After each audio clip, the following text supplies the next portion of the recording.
हम जब भी जाने अनजाने में चींटी को जब मारते हैं तो उसका एक खून निकलता है, जो खून हमें दिखता नहीं पर होता ज़रूर है, उसी को हीमोलिम्फ कहते हैं। तो ये कहानी समाज के उस वर्ग की है जिन्हें आसानी से कुचला जाता है, जिनका बहा खून दिखता नहीं। इसीलिए ये जो वाहिद शेख जी जो है, जो हमारे फिल्म के सारे किरदार उनके साथ वाले, जो आम कम्युनिटी से रिप्रेजेंट करते हैं, इसीलिए इस फिल्म का नाम हीमोलिम्फ है।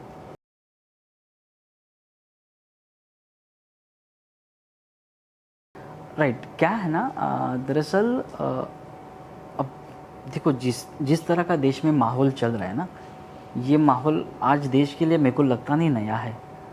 हर बार कुछ ना कुछ होते ही रहता है। और स्पेशली आज जिस तरह से मतलब पर्टिकुलर मतलब कम्युनिटी को टारगेट करना, ये सारी चीज़ें आज की नहीं है, पहले से होते आ रही है।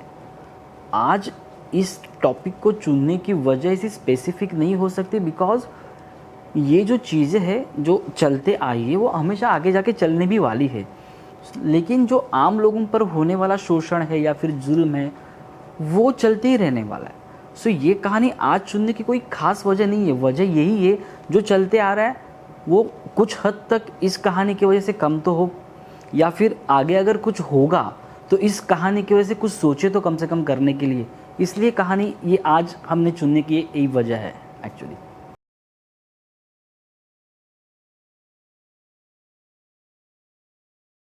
एक्चुअली सच कहूँ तो नहीं हुआ। मैं आपको मतलब एक बहुत मतलब क्या कहते हैं इसको, इज्जत से और फिर एकदम क्या कहते हैं ना, साफ साफ कहना चाहता हूँ, मैं कोई बड़ा फिल्म मेकर नहीं हूँ। ये मेरी पहली फिल्म है। मैं कुछ कहूँ और लोग कुछ करें, ऐसी बात तो बिल्कुल नहीं है। हाँ, पर सच कहने के लिए आपको बड़ा या छोटा होना ज़रूरी नहीं होता है। सो ये सच कहने की कोशिश है। तो इस कोशिश में अगर कोई किसी ने आकर मुझे कोई ऑब्जेक्शन नहीं लिया है कि तूने ये क्यों कहा, स्पेसिफिक इसके बारे में क्यों कहा, अब तक तो कोई किसी ने कहा नहीं है, और शायद मुझे लगता है कोई कहेगा नहीं, क्योंकि उन सबको जवाब ये फिल्म है। जिस तरह से फिल्म बैलेंस है, मतलब फिल्म जिस तरह से मतलब आगे बढ़ती है कहानी को लेकर, तो मुझे लगता नहीं किसी स्पेसिफिक लोगों को इससे तकलीफ़ हो सकती है।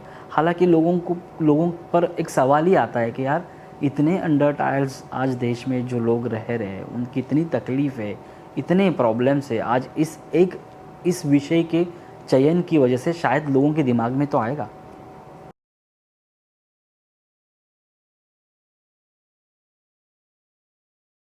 Actually it's important because it's a film haemolymph. Haemolymph की कहानी हम बता रहे, एक आम इंसान की कहानी बता रहे। सो उस पुलिस के सिस्टम में, उस पूर्ण वो जो भी सिस्टम चलता है, वो सिस्टम भी एक हिस्से से चलती है, उसके भी कई सारे हिस्से होते हैं। तो उसका भी जो निचला तबका है, उस सिस्टम का जो छोटा निचला तबका है, उनके भी तो प्रेशर दिखाना बहुत ज़रूरी था। हमने अगर समाज के उस वर्ग की कहानी बताई है, अगर हम फिल्म को हीमोलिम्फ इसलिए कह रहे कि समाज के हर वर्ग के, छोटे वर्ग के हर इंसान की कहानी है, तो इसमें पुलिस भी तो एक भाग है ना, सिस्टम भी एक भाग है। वो भी तो पीछे गए हैं, उनकी भी तो छुट्टियाँ कैंसिल हुई है, उनकी भी तो मतलब एन्जॉयमेंट के दिन खराब हुए। जब कैसे होता है ना, कोई भी ऐसी घटना घटती है, जब भी देश में कहीं पर भी बम फूटे, कहीं भी कुछ आतंकी कुछ भी ऐसी कुछ इंसिडेंट होती है, एक ऑर्गेनाइजेशन आकर यहाँ पर बम फोड़ती है, फिर सिस्टम्स है, हमारे एजेंसीज होती है, वो इन्वेस्टिगेशंस करती है। जब बम फूटता है, फोड़ने वाले, आपको क्या लगता है, फोड़ने वाले भी क्या बड़े पैसे वाले लोग रहते रहेंगे क्या? वो भी ऐसे चुने हुए लोग रहेंगे जिनके प्रॉब्लम्स रहेंगे, जो आकर यहाँ पर अपनी जान दे के चले जा रहे। सो मरने वाले भी तो आम लोग हैं, मारने वाले भी तो आम लोग हैं। और फिर उसके बाद जब इन्वेस्टिगेशंस हो रहा है, तो इन्वेस्टिगेशन में पीछने वाले भी लोग आम होते हैं।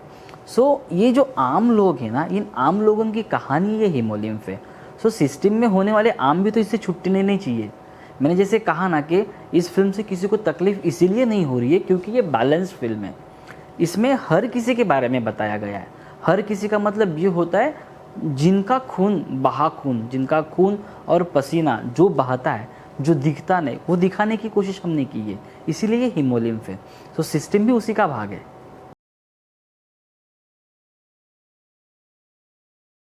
स्पेसिफिक रीज़न मीन्स क्या है ना एक्चुअली हमने रिसर्च के दौरान जब भी वाहिद भाई से बात की कुछ इन्फॉर्मेशंस के लिए, तो हमने हमेशा ये चाहा कि उनके घर का हर सदस्य हमसे बात करे। उनकी अम्मी है वो, उनके भाई साहब हो, सारे जितने भी है, उनके सबसे हमने बात करना चाहा।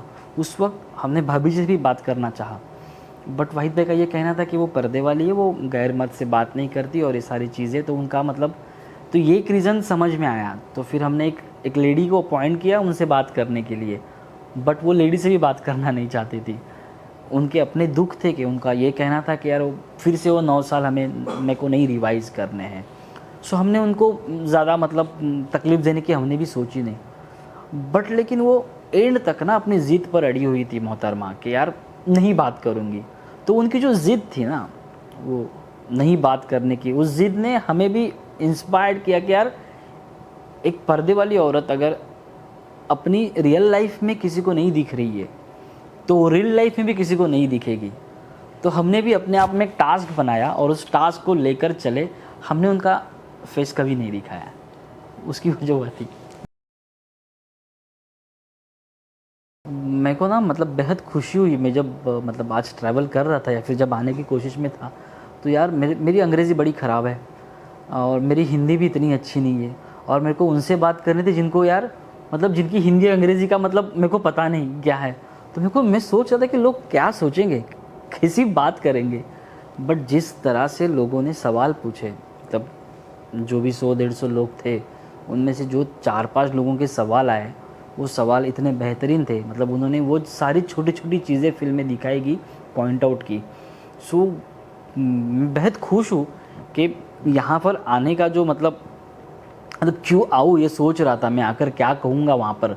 लेकिन मेरे को जो कहने का मौका दिया, जिस तरह से लोगों ने फ़िल्म समझी, उसके लिए मतलब काबिले तारीफ़ है। मतलब ये मतलब बहुत अच्छा लगा कि ये लोग इस तरह का सोचते हैं, मतलब इस तरह से सोच रहे। मतलब फ़िल्म नो डाउट प्रभावित करती है लोगों को।